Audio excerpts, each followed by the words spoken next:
selamat sore. Hari ini kita mau sama-sama menyiapkan hati kita, menyiapkan jiwa kita untuk kita mau sama-sama menyembah Tuhan. Yuk, sebelum kita mulai ibadah kita mau berdoa terlebih dahulu.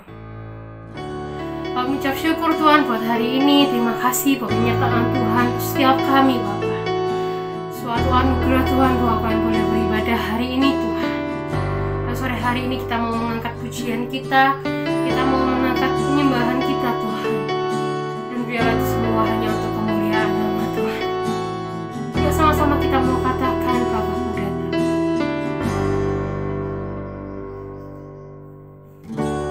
Bapa-Ku datang, menyembahmu di sini.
kasih Tuhan, terima kasih. Kami telah selesai menyembah-Mu. Saatnya Tuhan, kami memuji nama-Mu, kami mau bersorak-sorai untuk nama-Mu Bapa. Berikan kami sukacita lebih lagi Tuhan, untuk kami boleh memuji, memuliakan nama-Mu Bapa. Terima kasih Tuhan, terima kasih. Kami siap untuk memuji nama-Mu. Haleluya, amin. Ya teman-teman yang di rumah, kita mau bangkit berdiri, kita mau siapkan diri kita untuk kita memuji nama Tuhan, amin. Yang percaya bahwa ada kebangkitan, bahwa ada kemenangan di kota kita dan di hidup kita masing-masing. Kita mau bersama-sama bersukacita memuji nama Tuhan, kita mau tepuk tangan ya.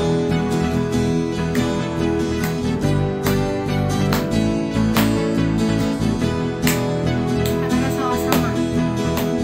Pelukis cakrawala, merangkai jagat raya, pencipta alam semesta, pemilik kehidupan yang sanggup menyelamatkan. Dialah jalan kebenaran. Sama-sama serukan. Kami rindukan kuasa lawatan-Mu, kebangkitan pasti terjadi. Sama-sama serukan. Oh, oh, oh. Datanglah dan bertata, kuat dan berkuasa, saat hati bersatu, menaikkan pujian, belenggu dipatahkan, mujizat dinyatakan. Sama-sama serukan. Great is our God. Berikan tepuk tangan kita yang terbaik untuk Tuhan kita, amin.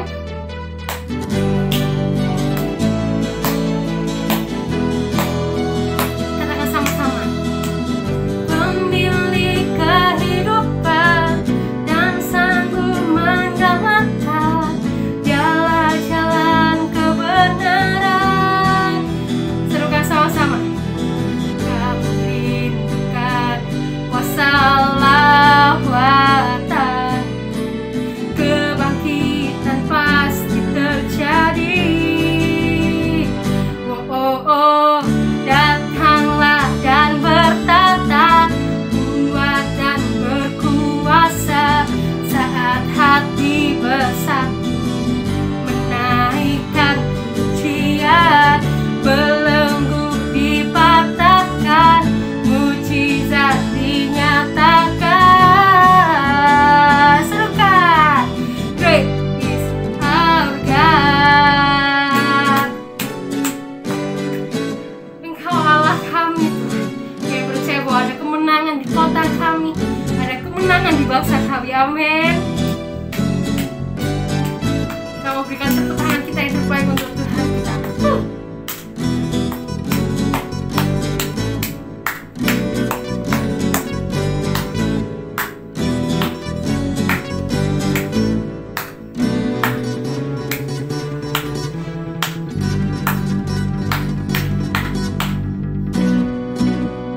Yes Lord. Katakan sama-sama ya. Kami rindukan kuasa lawatan-Mu, kebangkitan pasti terjadi. Oh, oh, oh. Datanglah dan bertata, kuat dan berkuasa, saat hati bersatu, menaikkan pujian, belenggu dipatahkan, mujizat dinyatakan. Ini sama-sama katakan. Great is our God. Dengan tepuk tangan kita yang terbaik untuk Tuhan kita, amin.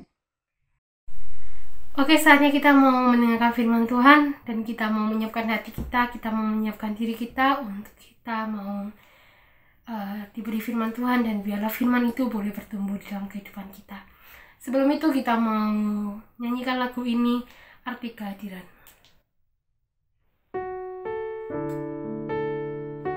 Terima kasih Tuhan, terima kasih.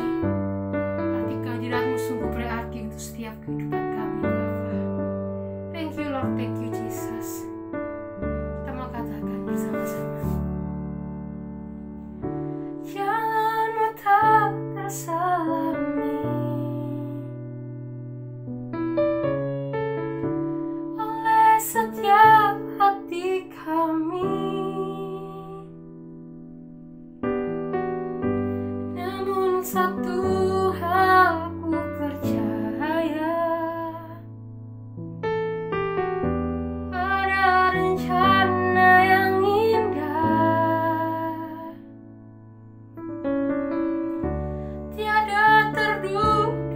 kasih-Mu.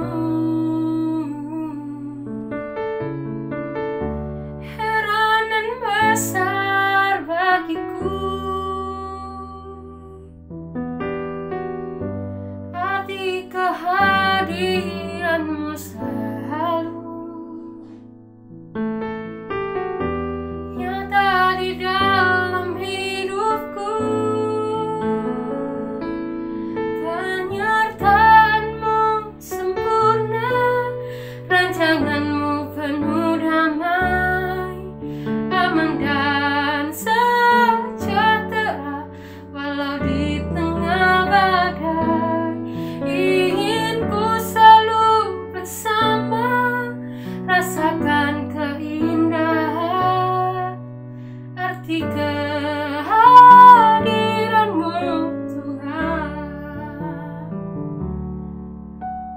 Terima kasih Tuhan, terima kasih.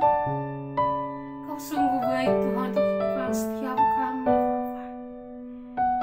Thank you Jesus, thank you Lord. Sekali lagi kita mau katakan, jalan-Mu tak terselami oleh setiap hati kami. Namun satu hal ku percaya, ada rencana yang indah, tiada terduga kasih-Mu. Heran dan besar bagiku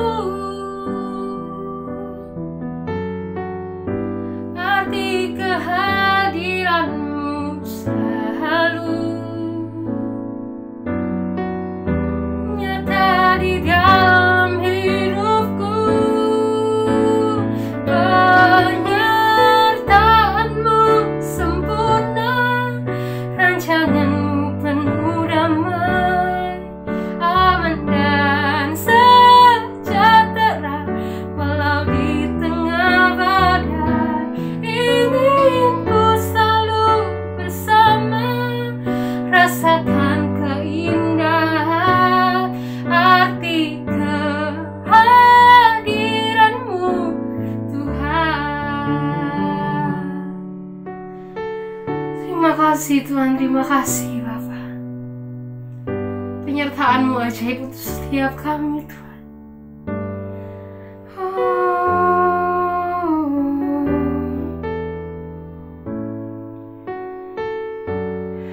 Ingin kami selalu bersama-sama bersama-Mu Tuhan, menikmati indahnya kasih-Mu, menikmati indahnya hadirat-Mu Bapa. Terima kasih Tuhan, terima kasih Yesus. Terima kasih Bapa. Saatnya dari setiap kami Tuhan ingin mendengarkan firman-Mu Bapa. Berkati hamba-Mu yang menyampaikan firman, biarlah firman disampaikan boleh berasal dari Tuhan sendiri, dan setiap kami anak-anak-Mu boleh mendengarkan dengan baik Tuhan, dan Kami mau masukkan firman itu dalam hati kami, dan Kami mau lakukan Tuhan dalam kehidupan kami sehari-hari Bapa. Terima kasih Tuhan, terima kasih. Hanya dalam nama Tuhan Yesus Kami berdoa. Haleluya, amin. Halo, selamat sore teman-teman. Kita berjumpa lagi di ibadah Youth di tempat ini.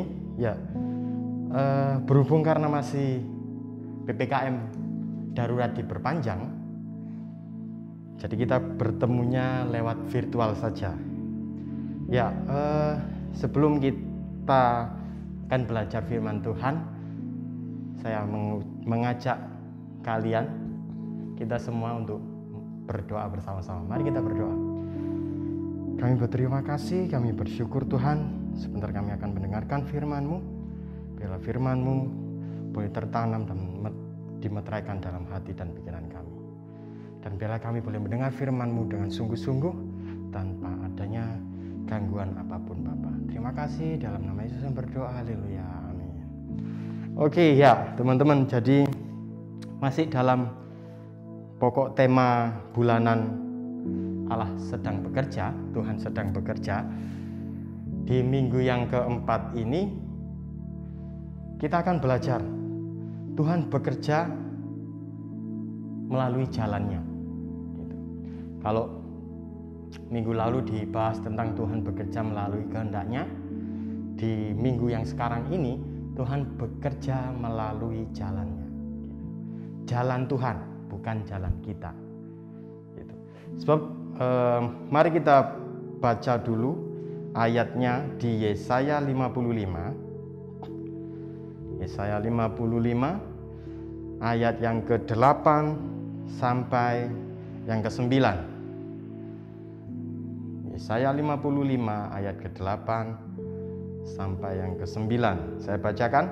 Sebab rancanganku bukanlah rancanganmu, dan jalanmu bukanlah jalanku. Demikianlah firman Tuhan.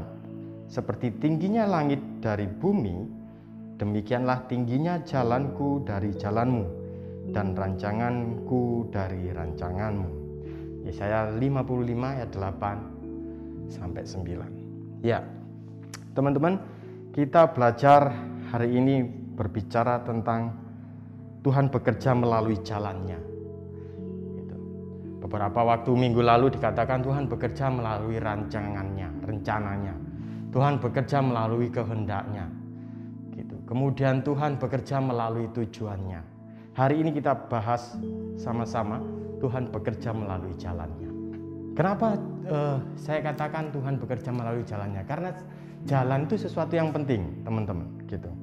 Untuk mencapai suatu tujuan pasti diperlukan jalan. Gitu. Karena tidak ada yang namanya kita ada mencapai tujuan kalau kita tidak melewati suatu jalan. Gitu.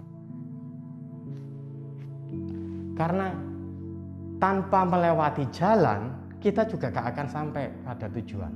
Contoh, gitu. Contoh, saya mau ke Wonosalam. Itu tujuannya kan?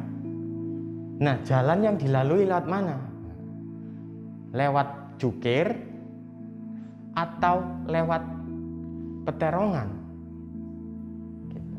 Atau lewat Mojo Agung? Nah, jadi ada jalannya. Gitu. Kita gak mungkin sampai tempat tujuan kalau kita tidak melewati jalan. Nah, begitu pula apabila kita dalam memilih jalan, gitu, apabila kita dalam memilih jalan itu keliru, otomatis tidak akan sampai ke tempat tujuan. Contoh tadi, aku mau ke Wonosalam. Lewat mana? Lewat arah Cukir, kemudian ke arah Mojoarno. Gitu. Arah Mojoarno baru naik ke Wonosalam. Itu alur yang jalan yang benar. Coba kalau aku keliru arah ke Cukir, kemudian lurus saja ke selatan, gak sampai Wonosalam, sampai Nyanggudo, sampai Ngoro, sampai Kandangan, sampai Pare, tiba-tiba bisa sampai Malang, gak jadi ke Wonosalam, tujuannya jadi salah. Gitu. Karena kita melewati jalan yang salah. Nah, seringkali kita samar-samar. Gitu. Seringkali yang jadi masalah itu kita samar-samar dalam mengambil jalan yang kita lalui untuk mencapai tujuan. Maksudnya samar-samar seperti apa sih? Gini loh, samar-samar di situ adalah yang kita lalui sekarang ini jalannya Tuhan, apa jalan yang kamu pingini dewe gitu. Kenapa? Karena kita gak tahu ini bener jalannya Tuhan apa jalan karepku dewe, apa sing tak pengen. Nah, samar-samar gitu. Kita gak mengerti jalan Tuhan atau jalanku sendiri yang sedang kita tempuh ini. kita selalu dihadapkan dengan namanya tadi pilihan dan keputusan. Kamu memilih jalan yang benar, apa kamu kadang sudah merasa ini jalanmu benar tapi keliru? Gitu. Jadi dihadapkan dengan keputusan dan tujuan.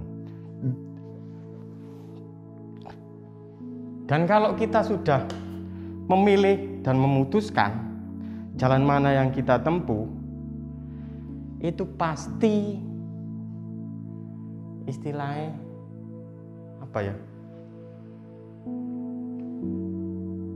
Sudah memilih nih, pasti ada keraguan.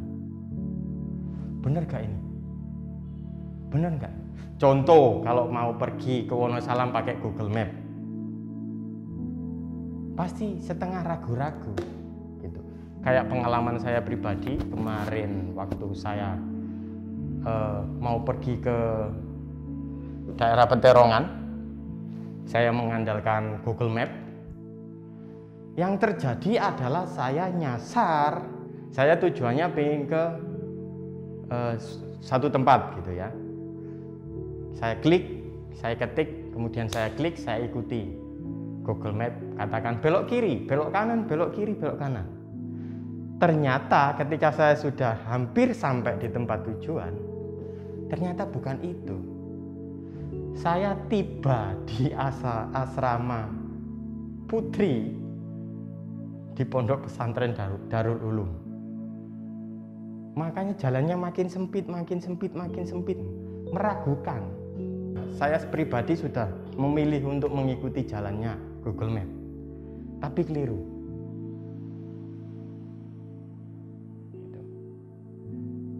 Membingungkan. Nah, itu Google Map. Bagaimana dengan jalan kehidupan kita? Sekarang pertanyaannya, itu hanya sebatas jalan yang kita lalui. Bagaimana dengan jalan yang akan kita lalui ke depan dalam kehidupan kita? Seringkali wes engkau mengalir saja, enggak. Gitu. Karena Tuhan sudah sediakan jalannya untuk kita. Bukan Tuhan memberikan kita jalan masing-masing semrawut, enggak. Tuhan sudah sediakan jalan. Masalahnya adalah kita ini bingung. Ini benar jalan Tuhan atau ini jalan yang aku pengen biar Tuhan menyetujui. Ini benar jalan yang Tuhan izinkan atau aku ngotot pengen lewat sini sama Tuhan. Ini samar-samar. Tuhan pengennya ini biar kamu lewat jalannya enak, yang dikehendaki Tuhan, yang dirancangkan Tuhan. Tapi kamu pengen di sini. Atau bingung, iki bener gak? Iki bener gak? Aku sudah berada di posisi jalannya Tuhan belum? Membingungkan gitu.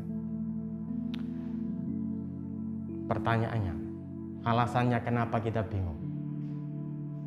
Saya kasih pertanyaan, mengapa kok sampai di posisi tersebut kita bingung memilih ini benar jalan yang kita lalui yang diinginkan Tuhan, atau ini jalan yang kita inginkan? Pertanyaannya adalah, mengapa kita jadi bingung? Alasannya itu karena gini loh teman-teman. Yang membuat kita bingung itu adalah kita tidak punya hubungan secara pribadi dengan Tuhan. Itu. Jadi tidak ada koneksi. Tidak ada chemistry. Apa istilahnya chemistry itu? Menjalin suatu ikatan. Nah, hanya sebatas dia Tuhan dan kamu manusia, gitu toh. Gak ada hubungan yang nyambung. Jadi istilah di sinetron itu dari hati ke hati, nggak ada. Gitu. Kalau dari hati ke hati buat orang yang itu, nah itu ada. Tapi kalau untuk ke Tuhan, makanya itu bingung. Nah, alasan kedua yang membuat kita bingung adalah ini teman-teman. Kita gak paham atau tidak memiliki pengenalan yang benar tentang firman-Nya Tuhan. firman Allah yang Tuhan katakan di dalam Alkitab? Kita gak tahu, kita gak ngerti, kita gak mengenal. Makanya itu membuat kita bingung. Yang pertama, kita tidak memiliki chemistry. Kemudian yang kedua, kita tidak mengerti apa yang disampaikan Tuhan. Firman Allah itu. Firman Allah itu adalah pedoman untuk manusia agar hidupnya lebih baik. Itu yang Tuhan inginkan. Tapi masalahnya kita tidak memiliki pengenalan akan firman itu. Jadi dua hal ini yang membuat kita samar-samar. Iki jalan yang sudah kita lewati, benar apa enggak, sesuai dengan kehendak Tuhan, sesuai dengan jalannya Tuhan, sesuai dengan rencananya Tuhan, atau hanya sekedar egoku biasa, atau hanya sekedar ini aku melaku saja. Dua alasan itu tadi, kita tidak memiliki hubungan dengan Tuhan. Yang kedua, kita tidak memiliki pengenalan yang benar tentang firman Tuhan. Nah, dalam Mazmur 119 ayat yang kedua dan ketiga, Mazmur 119 ayat yang kedua dan ketiga, berbahagialah orang-orang yang memegang peringatan-peringatannya, yang mencari Dia dengan segenap hati. Ayat 3, yang juga tidak melakukan kejahatan, tetapi yang hidup menurut jalan-jalan yang ditunjukkannya. Dari ayat ini kita bisa belajar, teman-teman. Gitu. Berbahagialah orang yang memegang peringatan-peringatan. Peringatan-peringatan itu adalah warning, rambu-rambu. Iki gak oleh, iki gak oleh, iki oleh, lakukan seperti ini dan kamu akan tahu. Gitu. Kemudian yang mencari Dia dengan segenap hati, yang juga tidak melakukan kejahatan, tetapi hidup menurut jalan yang ditunjukkan Tuhan. Nah, jalan Tuhan itu adalah jalan yang menuntun kita kepada sesuatu yang benar, adil, bijaksana. Gitu. Ingat ya, sesuatu yang benar, adil, bijaksana.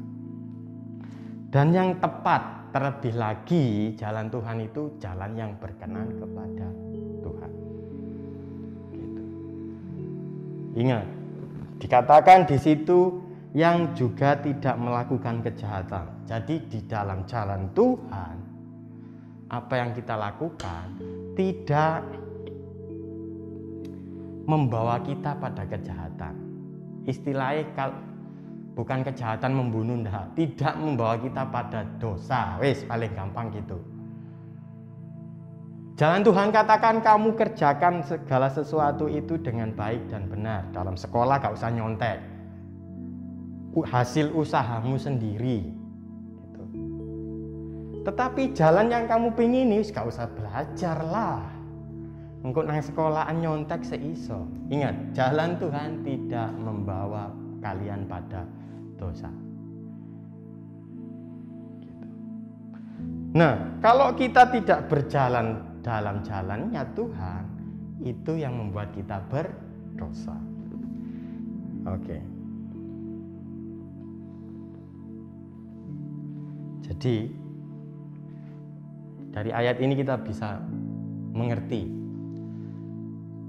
sekarang ini yang aku lakukan, saya akan melakukan banyak kesalahan, dosa, kejahatan, atau sudah jarang sekali. Kalau kamu sudah jarang sekali, berarti apa yang kamu kerjakan sekarang merupakan sesuatu yang berkenan di hadapan Tuhan. Kalau kamu omong kasar, melaku sak penake dhewe lampu abang mau tabrak gitu. Terus kemudian pemerintah katakan di rumah saja, kamu keluyuran nyangkruk ngopi, tuku batagor, golek es permen karet. Apakah itu jalan Tuhan yang Tuhan inginkan? Enggak. Gitu. Oke. Dari ayat itu kita belajar ya. Dari ayat ini tadi Mazmur 119. Nah, bagaimana saya bisa mengenali jalannya Tuhan untuk kita? Bagaimana saya bisa mengenalinya?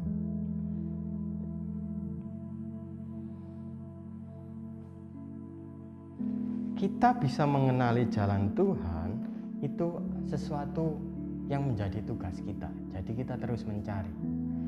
Ojo wis mlaku wis sapa wis yo ngene ya enggak. Kita terus mencari. Iki nek misal iki keliru ya jadi terus no. Bagaimana kita bisa mengenali jalan Tuhan tadi? Dikatakan di situ yang tidak membawa kita dalam kejahatan atau yang tidak membuat kita melakukan sesuatu yang berdosa. Gitu. Apalagi sesuatu yang Tuhan tidak berkenan. Caranya bagaimana aku bisa tahu ini jalannya Tuhan? Itu tadi. Mengenali firman Allah. Contoh jalannya Tuhan. Piye rasane aku harus ngapain sebagai orang Kristen? Nah, dikatakan dalam Alkitab, carilah dahulu kerajaan Allah dan kebenarannya, maka semuanya akan ditambahkan kepadamu. Nah, sebagai orang Kristen berarti kamu ngapain? Harus beribadah, mencari Tuhan. Istilah mencari Tuhan itu kamu ngobrol, berdoa, mencari Tuhan. Kamu golek Tuhan sebelah ndi Tuhan? Enggak, bukan seperti itu. Mencari Tuhan itu ya kamu berdiam diri, terus kemudian berdoa, ngobrol, carilah dahulu kerajaan Allah. Itu kamu mementingkan tentang hal-hal yang bersifat rohani. Sabtu malam Minggu enake cangkruan, keluyuran enak timbangane nang omah diem ngrungokno ibadah. Gitu. Apalagi video callan sama teman-temanmu gitu, atau teman yang dalam tanda kutip. Apakah itu jalan Tuhan? Enggak dong. Itu. Contoh.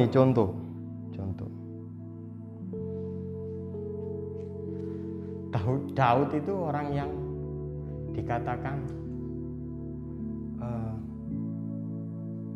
berkenan di hadapan Allah. Tapi suatu kali dia melakukan kesalahan. Dia gak ngerti ini benar jalannya Tuhan gak. Pada saat dia posisi sudah makmur gitu, dia melakukan segala sesuatu gak ada ngobrol dulu sama Tuhan. Semlaku wae. Contoh, pada waktu memindahkan tabut perjanjian, gak tanya Tuhan dulu, Tuhan ini boleh dipindahkan enggak? Dipindahkan aja dengan akal pikirannya dewe. Yo dipindahno nanti. Yang penting kita tidak menyentuh tabutnya, tabut perjanjian. Tapi apa yang terjadi di tengah jalan? Tabut itu hampir jatuh. Dan kemudian ada dua orang yang mencoba menahan biar gak kena tanah. Seketika itu juga orang itu mati. Nah, dari peristiwa ini Daud sadar, oh ini harus memang benar-benar sesuatu yang salah dan jahat di mata Tuhan. Tuhan gak berkenan. Itu kisahnya, peristiwanya itu ada di 2 Samuel 6. Kalian bisa cari, kalian bisa baca. Nah, kalau kamu pengen mengetahui jalannya Tuhan, berarti secara otomatis kamu harus mengenal Dia secara pribadi, gitu. Jalan Tuhan itu bisa jadi ini loh teman, wataknya Tuhan, kemudian sifat-sifatnya, keinginan Tuhan, kesukaannya Tuhan, cara berpikirnya Tuhan, kemudian sudut pandang dan istilahnya hatinya Tuhan. Itu jalan Tuhan. Mengasihi sesama, jalan Tuhan. Saya katakan tadi mengenali firman Tuhan, karena di situ dijelaskan bagaimana sifat kealahan Tuhan, dan sebagainya, untuk membuat kita jauh lebih baik lagi dalam mengiring Tuhan gitu. Sehingga perkenanannya ada untuk kita gitu. Nah, pertanyaannya sekarang, kenapa aku harus ngikuti jalannya Tuhan? Kenapa aku harus hidup dalam jalannya Tuhan? Kenapa? Bukankah aku hidup selama ini sudah enak? Yo enak, aku sekarang hidup mewah dan sebagainya dengan melakukan berbagai cara trik. Nilaiku selalu tinggi walaupun itu nyontek gak masalah. Apakah hal seperti itu yang Tuhan inginkan? Gitu. Mengapa harus di dalam jalannya Tuhan? Yang pertama saya katakan, karena di dalam jalan Tuhan ada kebenaran dan keselamatan. Dalam Mazmur yang ke-25 ayat yang keempat dan 27 ayat yang ke-11a, Daud di situ berdoa dan berkata, beritahukanlah jalan-jalanmu kepadaku ya Tuhan, tunjukkanlah itu kepadaku. Ya karena jalannya Tuhan itu memberikan keselamatan bagi Daud. Sebelum berperang pasti biasanya Daud menyerahkan dulu. Ini harus ngapain Tuhan? Strateginya seperti apa? Gitu. Mengapa harus di dalam jalannya Tuhan? Karena di dalam jalannya Tuhan ada kebenaran dan ada keselamatan.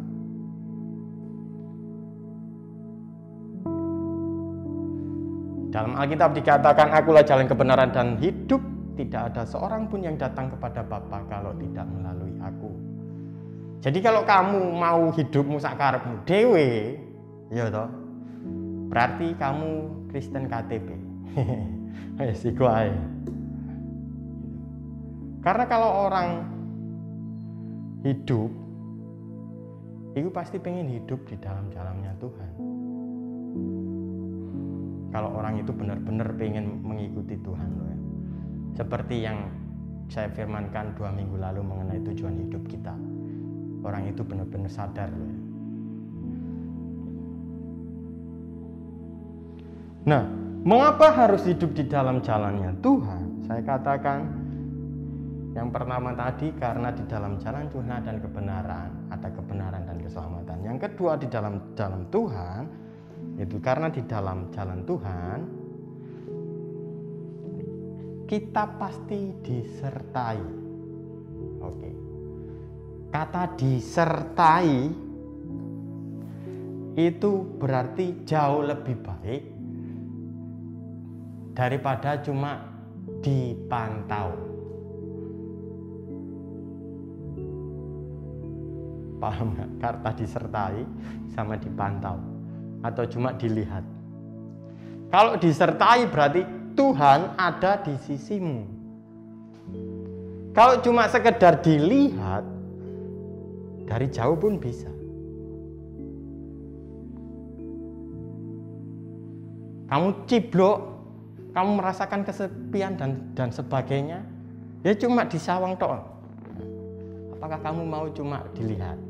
Enggak. Harusnya kamu pengen itu sesuatu hal yang disertai. Nah, kalau kamu jalan bersama Tuhan, di jalannya Tuhan, Tuhan katakan di situ, Tuhan pasti akan menyertai.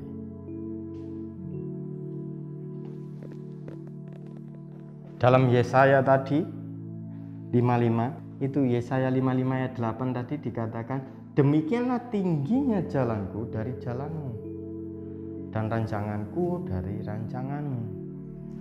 Jadi kalau Tuhan sudah merencanakan atau memberikan jalan kepada kita, gak mungkin Tuhan lepas tangan. Wes dul, sepenting tak kei dalan, maku. Enggak, pasti Tuhan menyertai. Gitu. Jadi teman-teman, kenapa harus di dalam jalannya Tuhan? Ada 2 juga tadi saya sampaikan. Yang pertama, karena di dalam jalannya Tuhan ada kebenaran dan keselamatan. Yang kedua, di dalam jalannya kita pasti disertai.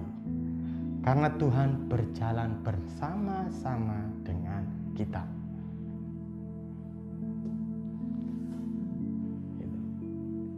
Nah, bagaimana syaratnya biar kita bisa tahu jalannya Tuhan?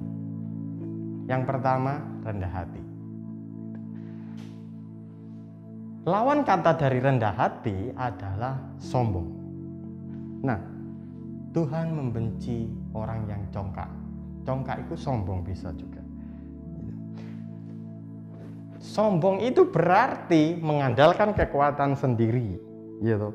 Melakukan segala sesuatu dengan caranya sendiri untuk menentukan kehidupan. Itu jenenge sombong, guys. Jadi kalau kalian aku iso dhewe, sombong. Mandra katakan sombong amat. Nah, itu. Gitu. Kalau kita ingin tahu jalannya Tuhan, rendah hati. Kunci nomor 1. Karena dengan rendah hati kita bisa istilahnya kita merendahkan kehidupan kita untuk mau dibimbing, gitu. Untuk menerima bimbingan, untuk menerima arahan dari firman Tuhan, bisa dari Tuhan atau dari orang lain yang diutus Tuhan. Itu rendah hati. Berbeda dengan congkak, gak wis aku gak nerima masukan. Aku ngene yo ngene. Salahmu iku wis enggak wis. Aku pengen kok gitu. Sombong iku, guys. Kon gak butuh aku ya wis aku sik iso mlaku dhewe. Sombong itu, guys.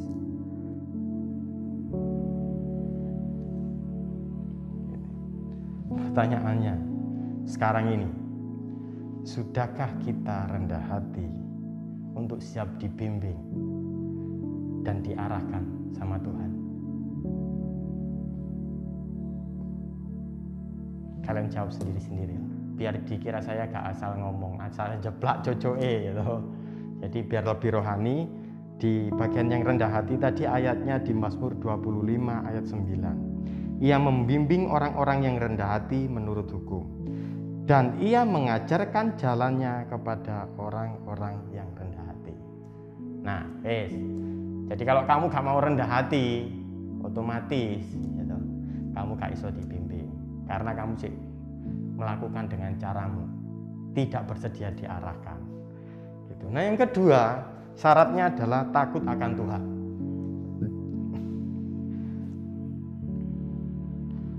Takut akan Tuhan itu istilahnya bukan keweden gitu loh. Gara-gara kayak contoh kamu takut sampai kecoa, itu trauma. Kemudian kamu takut gara-gara gak ada PR, enggak. Bukan seperti itu. Takut akan Tuhan itu adalah sesuatu rasa hormat, rasa taat, tunduk kepada Tuhan. Itu takut. Gitu. Nah, kalau kamu memiliki sikap takut akan Tuhan, gitu, dapat dipastikan Tuhan itu akan memberikan janjinya. Gitu. Dikatakan takut akan Tuhan permulaan pengetahuan. Jadi kamu akan dibukakan pengetahuan mengenai jalan-jalan yang harus kamu lakukan.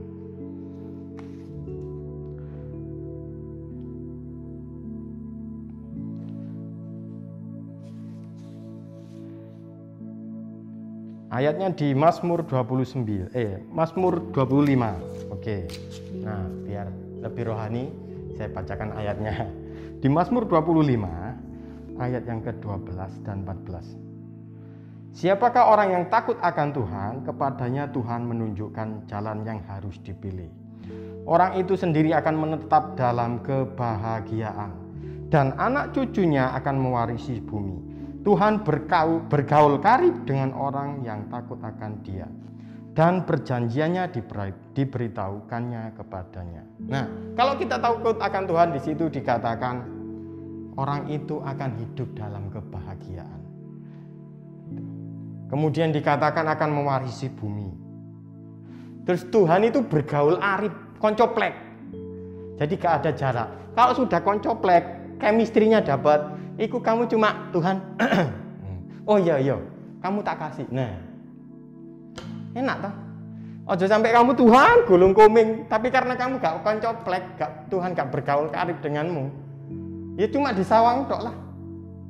gak disertai. Gitu. Nah, karena kamu berkaul arif, dikatakan di situ perjanjiannya, janji-janji Tuhan akan diberitahukan kepada kita.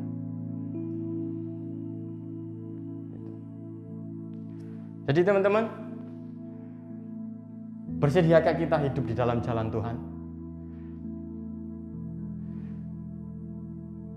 Hidup penuh dengan pilihan dan keputusan. Sekarang ini sudah saya bagikan, tinggal kalian yang memutuskan. Kamu mau hidup dalam Tuhan, di jalan Tuhan, atau kamu hidup sakarepmu dewe. Saya jelaskan tadi, kalau kamu hidup di dalam jalan Tuhan, dikatakan banyak hal sekali. Mulai dari kamu dibimbing, kamu disertai, kemudian di sini dikatakan barusan itu hidupmu akan bahagia. Saya gak ngomong berkat loh, karena berkat kok konotasinya hanya uang dan sebagainya. Enggak. Kamu disertai Tuhan itu sudah luar biasa. Sedih dikancani, gitu. Kesepian di ono ewange, sudah. Jadi saya harap kamu memutuskan yang benar, hidup di jalan-jalan Tuhan. Karena di dalam jalan Tuhan ada keselamatan, dan di dalam jalan Tuhan ada kebenaran. Gitu. Oke? Paham ya teman-teman? Oke ya? Paham? Kalau enggak saya ulang dari awal lagi ini. Oke, kalau paham, mari kita akhiri firman Tuhan hari ini. Mari kita berdoa bersama-sama. Kami bersyukur, kami terima kasih, kami boleh belajar Tuhan, dan kiranya kami boleh hidup di dalam jalan-jalan-Mu, sehingga apa yang kami kerjakan Tuhan Kau sertai, sehingga apa yang kami kerjakan boleh berkenan di hadapan-Mu Bapa. Terima kasih, terus sertai anak-anak-Mu yang ada di rumah mereka masing-masing, dalam pergaulannya, di dalam keluarganya, maupun dalam studinya Tuhan. Kau berkati mereka, dan Kau buat mereka menjadi terang dan garam di lingkungan mereka Bapak. Terima kasih Tuhan, terima kasih. Dan kami serahkan ibadah sore hari ini, biar Roh Kudus-Mu berbicara dan memeteraikan firman-Mu yang sudah hamba-Mu sampaikan di dalam hati dan pikiran anak-anak-Mu yang mengikuti ibadah hari ini Bapak. Dan kami siap mengakhiri ibadah hari ini, biarlah sukacita dan damai sejahtera ada dalam setiap kami dan selalu menaungi kami Tuhan, sehingga kami boleh bertemu kembali dalam ibadah berikutnya di minggu mendatang. Di dalam nama Yesus kami berdoa mengucap syukur. Haleluya. Amin. Sampai ketemu lagi minggu depan. Sampai jumpa dan Tuhan Yesus memberkati. Bye.